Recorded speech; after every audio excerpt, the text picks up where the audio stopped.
Welcome to the most amazing Python programming playlist on YouTube. It's probably not going to be that great. It's going to be very basic stuff, but I hope you guys enjoy it. I hope it's useful to you guys. I'm going to try and keep it as short and as sweet as I can.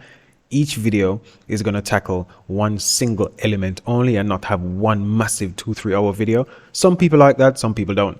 So this is going to be for Python. I might do one later on for C. I might do one later on for Go, but for now I'm going to try and stick to Python because this is going to be a good introduction for people doing BTech Level 3 IT Unit 4 programming and BTech Level 3 IT Unit 19 Internet of Things, and also BTech Level 3 Engineering Unit 6 where you have to program a microcontroller. So I'm going to be using Python with my microcontroller, which is going to be a Raspberry Pi Pico later on. So I need to get people to understand how Python works. So what is Python? Here's a definition. It's a higher level programming language that's used for general purpose, right? That's what Python is. Everyone knows what Python is at this stage. The thing I want to jump into straight away are some free Python tools. So the ones I use are these three here. I use Repl or Repl, the website. So let me click on this link here.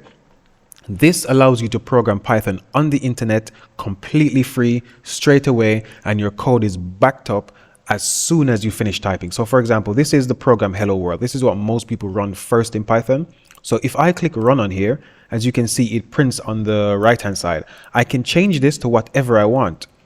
So if I change it and I click run, it updates. And if you create an account, which is what I recommend every single person doing BTech Level 3 IT Unit 4 does, because you can do your entire assignment online.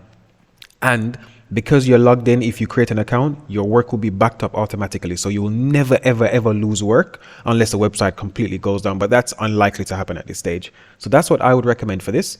And I have another two tools. I have a few more tools I do want to mention. So I like Thonny. So again, for people doing BTech Level 3 IT Unit 19 Internet of Things, this is the one I would recommend. Reason being, when you connect your Raspberry Pi to this, it has MicroPython built in. So you don't have to go and install anything else. You simply plug your Raspberry Pi Pico into your PC and you can program everything from this one location. So the website is here. If you need to download it, you simply go to the website. I'll put the link in the description as well. If you have Mac, Windows, Linux, everything is here. You simply move your mouse over the version you have and click on the link you want, which is most likely going to be the 64-bit version for most people. That first link for Windows. For Mac, there's only one link. For Linux, there are quite a few ways to install. I'm not going to go through that now. The next thing, actually, let me open Thonny so you can have a look at what it looks like. So this is what Thonny looks like. And the great thing about this is completely free. It's really lightweight. It doesn't use a lot of storage or memory. You can have your files displayed on the left. So it's really nice to work with. It looks very boring, but I promise you it's very good. Let me close this. Now the final one is one I haven't used in a very long time. It's called PyCharm, but I've chosen to go for PyCharm Edu. That's the education version, completely free again for students.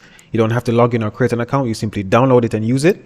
Let me go to the website. This is what it looks like. This company called JetBrains or JetBrains, they're a very good company for creating IDEs. So that's integrated development environments. I use quite a few of their things. I use the one for Java, which is called IntelliJ. I use PyCharm. I use CLion for C. Very good company. Completely free tool to use. I have it installed, but I haven't set anything up as of yet. So I'm not going to do that on screen now, but just to let you guys know, these are the three tools that you can use. All are completely free. And again, for BTech Level 3 IT Unit 19, you're going to want to use Thonny.